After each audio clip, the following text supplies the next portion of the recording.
जो कि K2 मुहिम पर गए और अभी 3 रोज़ हो गए हैं वो अपने साथियों के हमरा लापता हुए हैं। उनकी तलाश का अमल आज भी जो है वो जारी रहा, लेकिन मौसम इतना ख़राब था कि अभी फ़िलहाल ये अमल रोक दिया गया है। पूरी कौम दुआ गो है कि अली सतपारा जो कि सर्द मौसम में K2 को सर करने के लिए गए वो बखैर आफियत वापस लौट आए हैं। और हम दुआ गो इसलिए हैं कि बहुत ही ये हिम्मत वाले लोग होते हैं जो मुहिम जो होते हैं, जो पहाड़ सर करते हैं, उनकी हिम्मत कोई एक आम आदमी की हिम्मत नहीं होती है। और ख़ासतौर पे K2 ये वो पहाड़ है नाजरीन जो कि सबसे ज़्यादा ख़तरनाक पहाड़ है तो ये एवरेस्ट से छोटा, लेकिन ख़तरनाक इसलिए ज़्यादा है कि यहाँ पर डेथ की शरह बहुत ज़्यादा है। अनप्रिडिक्टेबल यहाँ का वेदर होता है। मिर्ज़ा अली बेग साहब हमारे साथ मौजूद हैं, को पैमा हैं, एवरेस्ट आपने सर की हुई है, पहले मर्द हैं जो कि उन्होंने 7 समिट की हुई हैं और अपनी बहन के हमरा। बहुत शुक्रिया आपका मिर्ज़ा अली बेग साहब। मैं आपसे ये जानना चाहूँगी कि ज़ाहिर है आपसे बेहतर कोई नहीं बता सकता कि समिट जब करते हैं सर्द मौसम में ये कितना खतरनाक होता है, और खासतौर पे K2 जैसा पहाड़ सर करना बगैर ऑक्सीजन के, जब मुहिम जो ये टास्क लेता है कि उसको ये करना है, तो खतरात कितने लाहक हो सकते हैं? बहुत शुक्रिया मुझे इनवाइट करने का।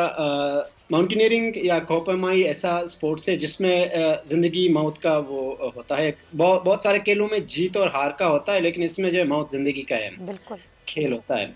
और ख़ासकर विंटर्स में जो है, क्योंकि इन्वायरमेंट इतने मुश्किल होता है कि उसमें सर्वाइव करना इंतहाई मुश्किल होता है। यानी इतनी ठंड होती है कि आप सांस भी ले या आपकी एक्सेल करेंगे तो वो आप हर चीज़ फ्रीज हो जाता है इंसान, यानी जो ह्यूमिडिटी इंसान के जिस्म से निकलता है। तो -60 डिग्रीज, इवन -62, -65 डिग्रीज में सर्वाइव करना बहुत ही एक एक्सट्रीम सिचुएशन है। तो चूंकि अली साहब जो है हमारे बहुत ही बड़ा नाम है माउंटेनियरिंग की दुनिया में, सिर्फ पाकिस्तान में बल्कि पूरी दुनिया में जी उसका हाँ। बहुत बड़ा नाम है।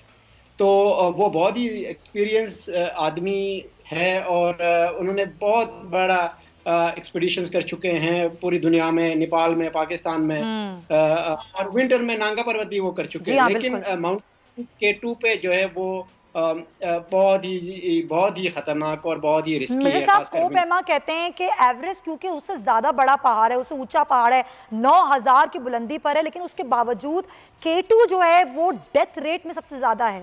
यहाँ पर 36% रेशो है डेथ रेट का। इसकी क्या वजह है? अनप्रेडिक्टेबल वेदर है इसका, या जो रास्ता है वो ख़तरनाक, या बॉटल नेक जिसको डेथ जोन कहते हैं आप लोग, वो ख़तरनाक जगह है? क्या मामला क्या है?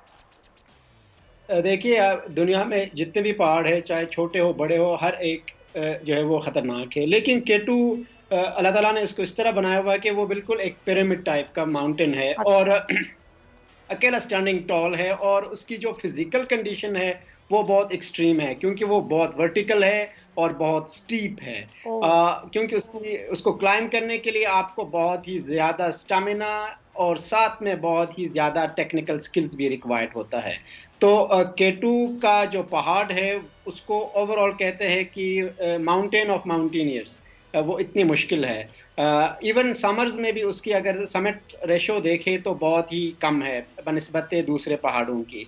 तो उसका वजह ये है कि उसकी टेरेन जो है वो बहुत स्टीप है और बहुत चैलेंजिंग है क्या उस ये पे बात क्लाइम सही करना। है? ये बात सही है कि मैंने ये पढ़ा बेग साहब के अगर एवरेस्ट पे 2000 लोग जो हैं वो समिट के लिए जाते हैं एक साल में, तो यहाँ पर मुश्किल से कुछ ही लोग जा पाते हैं K2 सर करने के लिए। और खासतौर पे अगर हम बात करें विंटर की, तो ये विंटर सीजन बहुत खतरनाक होता है K2 समिट के लिए।